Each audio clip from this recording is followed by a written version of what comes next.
for so long I thought worship was like a moment, or like a piece of a church service, or that 30 minutes after hello and greet your neighbor and before sermon. But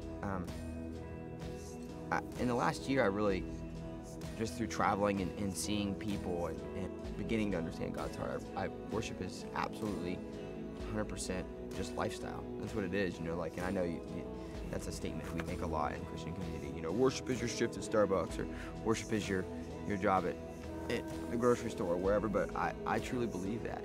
There's an author by the name of Brennan Manning, and he says that we were made and created for union with God. That's what we were created and made to do. And we're supposed to worship God not circumstantially. Not because we have God, thank you for my Maserati and sweet life, bless your name, or God, I'm ill, help me out, bless your name. We should do it no matter what. As just a gratitude that we exist. I think that we have to expand our community.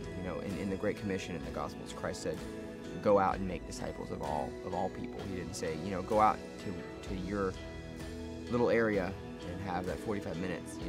It meant all things. So for me, taking back the story of these people and the beauty of these people, and showing that even in adversity, that they worship and they love God and they respect God, and they're accepting His help for them, even though it looks different than His help for us. Our help that comes from God, we always look at it like, oh, thanks for this money to pay my mortgage, or whatever. And these people out here are living in a tent on a piece of land they don't own. So it's just a different, it's a whole different cycle of life.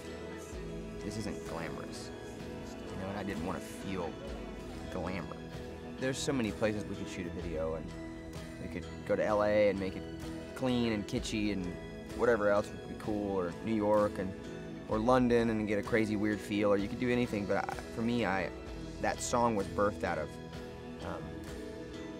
being in a third world country and seeing that God's heart is humanity, and that His passion exists for all people, not just for people of wealth or people of high standing or whatever.